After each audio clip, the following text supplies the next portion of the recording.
खुशामदीद। आज के इस एक्सप्लेनर में हम आइसोटोप्स की इस दिलचस्प दुनिया को किताबों के सफ़ात से निकालकर बिल्कुल हकीकी दुनिया में लाने वाले हैं। साइंस की इस्तिलाहात सुनने में शायद थोड़ी खुश्क लगती हैं, लेकिन यकीन मानिए इनके बगैर हमारी आम जिंदगी, मेडिकल साइंस और यहाँ तक कि तारीख का तसव्वुर भी नामुमकिन है। तो चलिए एटम के इन कुशीदा राजों से पर्दा उठाते हैं। और इस सफर के लिए हमारा आज का रोड मैप कुछ इस तरह होगा। हम शुरू करेंगे पोशीदा चीजों का सुराग लगाने से, फिर चलेंगे तिब्बी तशखीस और इलाज की तरफ, वहां से तारीख और साइंस के राज खोलेंगे, फिर रोजमर्रा के सनती इस्तेमालात देखेंगे और आखिर में एक छोटा सा दिलचस्प आइसोटोप मैचअप होगा। तो चलिए सबसे पहले बात करते हैं हिस्सा अव्वल की, पोशीदा चीजों का सुराग लगाना। अब जरा सोचिए, अगर कोई चीज मुकम्मल तौर पर नजरों से ओझल हो तो उसे ट्रैक कैसे किया जाए? जैसे किसी डिलीवरी वैन की लोकेशन मालूम करने के लिए उसमें जीपीएस सिग्नल होता है ना, बिल्कुल वैसे ही हमारे साइंसदान और डॉक्टर्स पोशीदा रास्तों का नक्शा बनाने के लिए एटमी ट्रैकर्स इस्तेमाल करते हैं। ये ट्रैकर्स इंसानी जिस्म या पौधों के अंदर सफर करते हुए मुस्तकिल अपने सिग्नल्स भेजते रहते हैं। कमाल का आइडिया है ना? और उन्हीं शानदार एटमी ट्रैकर्स को हम आइसोटोप्स कहते हैं। आसान अल्फाज में ये ऐसे एटम हैं जिनका मास यानी वजन तो मुख्तलिफ होता है, लेकिन उनकी कीमियाई खुसूसियात बिल्कुल एक जैसी होती हैं।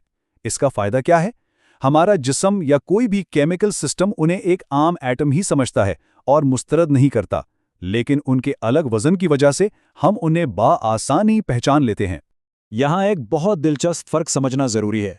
जहाँ कुछ आइसोटोप्स बिल्कुल मुस्तहकम और खामोश होते हैं, वहीं कुछ रेडियो एक्टिविटी का मुजाहरा करते हैं, और ये रेडियो एक्टिविटी ही वो काबिल शनाख्त सिग्नल है जिस पर माहिरीन इन्हिसार करते हैं। इसे ऐसे समझें जैसे घप अंधेरे में कोई शख्स चमकती हुई रोशनी थामे खड़ा हो। इसे दूर से देखना और ट्रैक करना कितना आसान हो जाता है। यही कॉन्सेप्ट हमारे अगले हिस्से की बुनियाद बनता है, तिब्बी तशखीस और इलाज। देखते हैं कि ये पोशीदा मददगार कैसे मेडिकल डिटेक्टिव्स बन जाते हैं। जदीद तिब की टूल किट उन्हीं एटमी जासूसों से भरी पड़ी है। मिसाल के तौर पर कैंसर जैसी मुहलिक बीमारी से लड़ने के लिए डॉक्टर्स रेडियम और कोबाल्ट 60 का इस्तेमाल करते हैं। अगर गलहड़ यानी गाइटर का इलाज करना हो तो आयोडीन 131 को सीधा थायराइड में टारगेट किया जाता है। पेचीदा दिमागी इमेजिंग के लिए आयोडीन 123 मौजूद है। और अगर खून की गर्दिश में कोई ऐसा मसला हो जो पकड़ में ना आ रहा हो, तो वहाँ सोडियम 24 को जिस्म में दाखिल करके छुपे हुए मसाइल ढूंढ लिए जाते हैं। ये वाकई किसी मोजिज़े से कम नहीं। अस्पताल से बाहर निकलकर आइए अपने तीसरे हिस्से की तरफ चलते हैं, जहां हम तारीख और साइंस की दरियाफ्तों पर बात करेंगे। यहां कार्बन 14 की मिसाल सबसे ज्यादा हैरानकुन है। एक जिंदा जानदार के अंदर जब फोटोसिंथेसिस शुरू होता है, वहां से लेकर उसके मरने के बाद सदियों तक कार्बन 14 के जवाल को बड़ी बारीक बीनी से ट्रैक किया जाता है। इस अमल से मुहक्किकीन लाखों साल पुराने डायनासोर के फॉसिल्स की उम्र बिल्कुल दुरुस्त बता सकते हैं।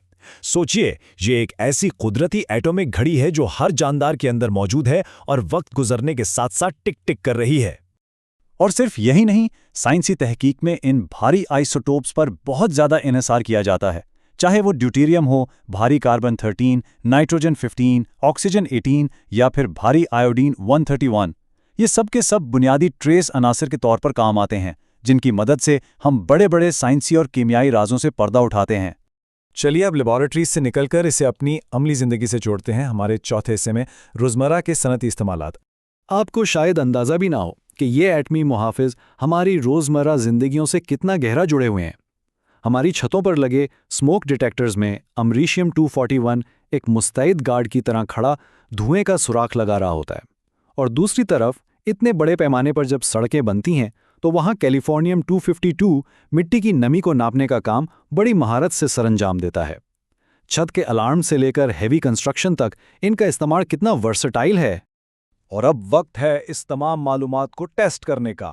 चलते हैं अपने आखिरी हिस्से यानी आइसोटोप्स का मिलाप की तरफ।